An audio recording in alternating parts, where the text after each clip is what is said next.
Inside a pineapple crate, the air must stay cooler than a summer breeze, but never too cold, or the fruit burns from the inside out. If you've ever tasted pineapple on a pizza in Finland or sipped juice on a beach in Morocco, you've experienced the miracle of tropical transport. A pineapple doesn't ripen once it's plucked. From the moment it's cut from its stem, time starts ticking, not fast like a strawberry, nor slow like a coconut, but at a pace that's quietly unforgiving. If it gets too cold, its cells rupture, too warm, and the sugar ferments. It's a fruit that demands a perfect in-between. Now, imagine repeating that delicate balance for over 28 million tons of pineapples every single year, moving them from the steep hillsides of the tropics to breakfast buffets in Berlin, smoothie bars in Tokyo, and canned goods stacked high in Canadian grocery stores. It's an astonishing feat, not just of farming, but of coordination, precision, and movement. In the northern lowlands of Costa Rica, where mist curls through pineapple rows at sunrise, workers begin their day before the sun crests fully above the canopy. They move with practiced rhythm, weaving between the thick-leafed plants that grow like sprawling swords, rows that stretch endlessly across volcanic soil, rich in potassium and iron. Pineapple plants don't grow on trees. They're short, close to the ground, and covered in jagged leaves that bite if you're careless. Each fruit emerges slowly from the heart of the plant, held high like a crown, compacted from months of sunshine, tropical rains, and nutrient cycling that few crops require in such specific doses. Here, in fields like these, Costa Rica produces over half the world's internationally traded pineapples. But it's not alone. The Philippines, Thailand, Indonesia, India, Kenya, each has its own rhythm, its own seasonal cadence, its own logistical puzzle to solve. Harvesting isn't automated. Pineapples are hand-picked, and this isn't by choice, it's by necessity. Each fruit must be carefully twisted or sliced at the base with a hooked knife, held upright to avoid bruising the sensitive golden flesh. Workers wear thick gloves, not for protection from the sun, but from the serrated leaves and acidic sap. In some regions, they strap baskets to their backs or shoulders, walking a circuit between rows and trucks under 90-degree heat. A single plantation can employ hundreds of harvesters in peak season. The fruit doesn't wait. When it's ready, it's ready. And from that moment forward, the goal is singular: preserve it. Pineapples don't ripen off the plant, which means there's no forgiveness for delay. If you harvest too early, the sugars haven't fully developed, and the result is fibrous and sour. Too late, and the skin begins to yellow. The internal acids break down, and rot sets in swiftly, especially in high humidity. The harvest window is narrow, sometimes just a few days wide, and markets are particular. Europe prefers larger, symmetrical pineapples with rich orange-gold tones. Japan favors smaller sizes and sweeter profiles. The US market, vast and varied, buys in bulk but punishes inconsistency. Once loaded onto open-bed trucks, the pineapples jostle down dirt roads to local packing stations, their crowns fluttering in the warm wind like seaweed underwater. This trip can last 20 minutes or 2 hours depending on location. And it's here, during this short but vulnerable transfer, where damage most often occurs. A bump too hard, a crate overstacked, or sun exposure left unchecked, and a shipment can lose half its value before even reaching cold storage. Bruising isn't just cosmetic. It speeds decay, creating soft spots that leak sugars and invite microbial guests. At the packhouse, the tempo shifts. The warmth of the field gives way to chilled air and the hum of conveyor belts. This is the critical transition zone between harvest and preservation, where pineapples are washed, sorted, and prepped for travel. Some are dipped in fungicide or hot water, treated to kill surface molds. Others are air-dried and waxed, a thin coating that locks in moisture and gives the rind its glossy, supermarket sheen. Sorting lines move quickly, with trained eyes and sensors scanning for size, weight, shape, and defects. The crowns are inspected, too short, and they signal overripe, too long, and they complicate packing. Some are sliced clean off, particularly for processed markets, where crownless pineapples stack more efficiently in crates bound for juice plants or canning factories. But the real challenge is just beginning. The moment these fruits are boxed and labeled, they are no longer just pineapples. They are perishables on a deadline, passengers in one of the world's most fragile cold chains. Refrigeration must begin immediately, ideally within 6 hours of harvest. Any delay beyond that, and the internal temperature rises, respiration accelerates, and the sugars begin their slow march toward fermentation. And once fermentation starts, there's no going back. It's a sweet rot, an invisible ticking clock. You won't smell it at first, but by the time it arrives in port, it's already too late. This fragility, this tension between sun-grown abundance and cold chain urgency is the beating heart of global pineapple transport. Every shipment is a race, not just against time, but against temperature, bruises, and biochemical shifts so subtle they can slip past the eye and only reveal themselves weeks later in a store thousands of miles away. From hillside rows to reefer containers, the world's pineapples are on the move, and the story of how they get there is only just unfolding. Inside a refrigerated container bound for Antwerp, 1,080 pineapples are sealed in what is essentially a traveling microclimate.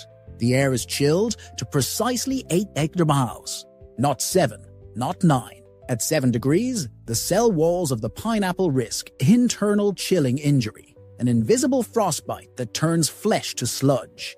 At 9 degrees, the metabolism speeds up just enough to shave critical days off shelf life. This is the art of tropical cold chain logistics, maintaining the illusion of stasis. Every pineapple is alive inside that container, respiring slowly, consuming oxygen, releasing carbon dioxide and heat, even as it appears perfectly still. Keeping them fresh isn't just about cold, it's about equilibrium. Before they ever reach this point, pineapples must be packaged with obsessive care. The standard pineapple crate is more than just a box. It's an engineered space of airflow, cushioning, and spatial efficiency. Exporters must decide, crowned or decrowned. A crowned pineapple, with its spiky green tuft, is visually appealing and often preferred in fresh fruit sections. But it takes up more vertical space and limits stacking. A decrowned pineapple ships tighter, more stable, and easier to process on arrival, especially for juice or slicing facilities. Many exporters hedge their bets. Half of each harvest crowned, half crownless. Each configuration dictates the layout of pallets, the layering of fruit, and the type of container used. Plastic crates are common, durable, and reusable. But in recent years, biodegradable fiberboard options, some made from banana stem pulp, have emerged as a more sustainable alternative. Once loaded into containers, the process moves forward. The first leg is often by truck, rattling along highways or coast roads toward a major port. In Costa Rica, pineapples from farms around Limon are trucked to the Caribbean side, where refrigerated cargo ships known as reefers dock twice weekly. In the Philippines, shipments move through Manila, where heat, humidity, and traffic conspire to test the limits of refrigeration infrastructure. Each truck must plug into its own portable cooling unit or draw power from the trailer system itself, ensuring no break in the cold chain, not even for a few minutes in port. In the tropics, ambient temperatures can hit 35 degrees or more. A 30-minute lapse in refrigeration can mean a 1.5 degrees internal rise. That's enough to shift the entire physiology of the fruit. Most pineapples cross oceans by sea, tucked into stacks of reefer containers aboard vessels that can carry up to 20,000 TEUs, 20-foot equivalent units, at once. Each reefer container is individually temperature-controlled and monitored, connected to a central data system that logs temperature, humidity, and airflow in real time. A container full of pineapples from Ecuador bound for Rotterdam typically spends 17 to 21 days at sea. Shipments to Dubai or Japan often take longer, closer to 25 days, depending on routing and port delays. The goal isn't just to keep the fruit cold, but to keep it alive. Reefer units are fitted with ventilation valves that allow 15 to 25 cubic meters of fresh air exchange per hour. This prevents buildup of gases like ethylene, which can accelerate ripening. Filters scrub the air, removing excess compounds and slowing biochemical shifts. Some pineapples, however, are handled differently. In high-end markets, boutique grocers in Paris, five-star hotels in Singapore, freshness is not just appreciated, it's expected. For these destinations, pineapples are air-freighted. Selected for appearance, sweetness, and uniformity, they are picked in the morning, cooled within hours, and airborne before midnight. From a field in Costa Rica to a market in Brussels can take under 48 hours. The cost per fruit can exceed its retail price, but the market tolerates the expense for consistent quality. These pineapples are rare. Out of thousands shipped, only a handful travel by air. But their impact on brand image and customer experience makes them disproportionately important. Even the best planning can be disrupted. Containers may face delays. Weather shifts routes. Port congestion leads to extended holds. A storm diverts a vessel away from the Panama Canal and around South America, adding a week, or a refrigeration unit fails somewhere between Dakar and Valencia. When that happens, inspections at receiving ports become critical. Technicians open containers with temperature probes, scanning for color shifts, bruising, or the subtle softness that indicates internal breakdown. A greenish tinge may signal chilling injury. A sweet, almost fermented smell can reveal invisible rot. If caught in time, affected fruit might be diverted for processing, juicing, drying, or canning, but often the entire pallet is condemned. These losses are absorbed quietly by the supply chain. The end consumer sees only that the pineapples 1 week do not taste like the ones from the last. To reduce such risks, technology steps in. Crates now carry smart sensors, no larger than a thumb, that track temperature, humidity, and impact. If a crate is dropped too hard, the sensor flags the incident. If the temperature drifts even slightly above threshold, alerts are sent in real time to operators. This constant data flow allows shippers to anticipate problems before they reach destination ports. If one container shows warming, its cargo can be reprioritized for faster sale or rerouted to a market with a shorter distribution timeline. These measures help preserve not just the fruit, but the commercial trust that underpins the industry.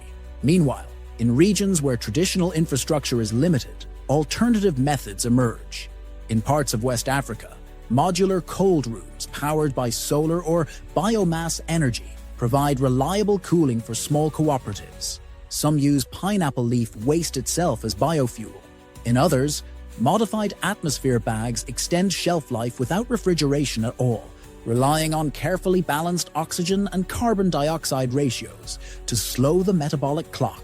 These techniques are especially important in areas far from ports or major highways, where time and temperature control are harder to maintain. Step by step, container by container, the industry refines itself. Every box packed, every temperature reading recorded, every innovation added to the system.